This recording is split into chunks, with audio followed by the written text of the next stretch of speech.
How's it going, everyone? It's K-Limited here, and today we're going to be talking about Pac-Man World Re-Pac. This is a remaster of a PlayStation 1 game, and I gotta say, they did a very good job bringing this game up to date and making it look good. It looks fantastic. The colors are vibrant, the characters look great, everything is shiny, it's like they put a fresh coat of paint on it.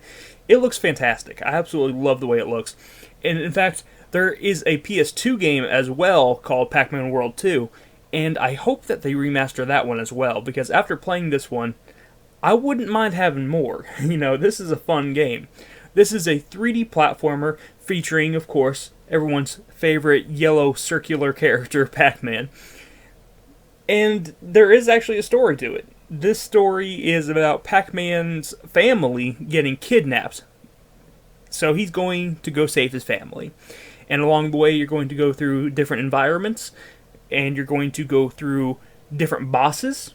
You're going to find a bunch of different secrets. You're going to be able to go through the classic mazes, classic style mazes, but with this 3D style to them, which looks really good. And there's just a lot of fun to be had here. This game actually plays a lot like Super Mario Bros. 3D World. So if you've played that, you kind of know what to expect here. It's very similar in terms of the way it plays, and the way it looks even, and just the way the character moves around and everything like that. It's very familiar. It feels like that, and I really like the way it feels. It feels great. It plays great. There's no technical issues whatsoever. I never had a single problem with any of the gameplay. It works fine. The platforming is pretty darn good. I enjoyed all the platforming. The boss fights are fun, yet challenging. Except for the last fight, that was my only boss fight I didn't like. The very final boss felt a little bit anticlimactic, but all the other ones actually enjoyed quite a bit, and they throw some different stuff at you in terms of the boss fights. They throw some different styles at you that will surprise you, and I don't want to spoil anything, but there's some really neat ideas that they have for some of these boss fights, and I was really impressed with some of them, and they were really fun. I really did enjoy them. So you're going through all these levels, and each area of the hub world, you can go onto the hub world, and each area of this hub world is basically a different setting, a different theme. So, you have a pirate theme, you have a graveyard theme, you have a carnival theme, a space theme, and each one of these themes, there is one of Pac-Man's family members stuck. So you're going through each theme and trying to free one of his family members, and also complete all the levels through that theme. And on each one of these levels, there are multiple different things to find. There are a lot of collectibles. If you spell out Pac-Man's name throughout the level, you'll get extra points for that. And I believe that's also how you unlock the bonus stages. You can find the mazes that I was talking about earlier that are styled after the old Pac-Man mazes, but, made in 3D this time, with a lot more obstacles also involved in them.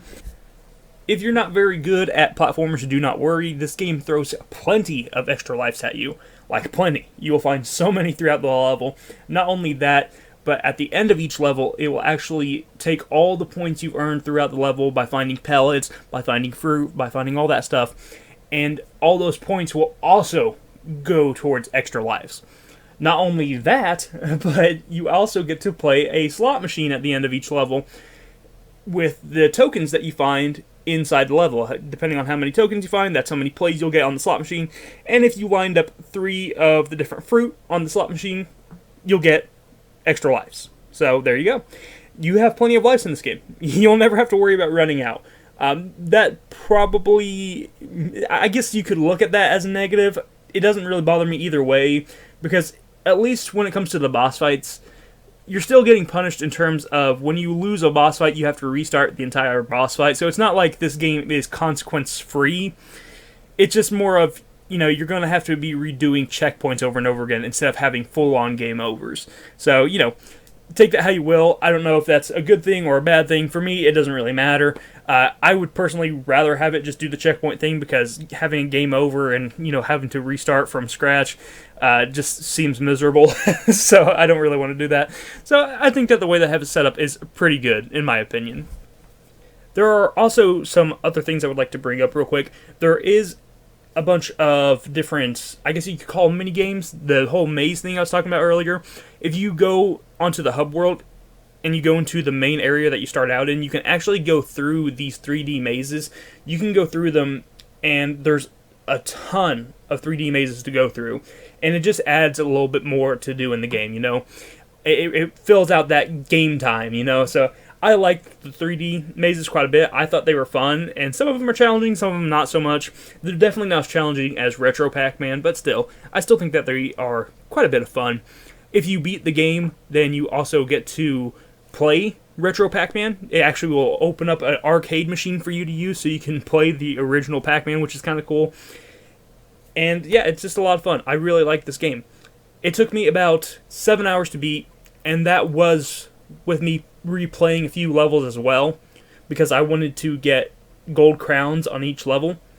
You are basically graded at the end of the level with either, I think, a bronze, silver, or a golden crown. And I wanted to make sure I 100% of the levels and get gold crowns on every single one, so I did.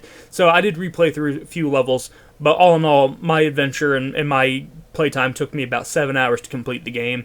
And that's not 100% complete, because there's still achievements that I could go and get. But, you know, I doubt I'll get them, because I'm not that good at video games. but still, I enjoyed my time with this game. I spent $20 on this game for Black Friday. I think that's a great deal on it. Honestly, I think this game came out at $30. That's still a pretty darn good deal on this game. It's a fantastic game. It's really well done, and I hope that they remaster the second one next. I hope they will go ahead and do that, because I would be glad to pick it up and play more of it. Let me know if you've played this game down in the comments below. I think that you should if you haven't, because it's a ton of fun. It's really good, and yeah, for $20 or even $30, you can't beat that. It's a lot of fun, and I think 7 hours is a decent amount of time for a 3D platformer. But let me know what you guys think in the comments down below, and I will talk to you in the next video. You have a fantastic day. Bye-bye.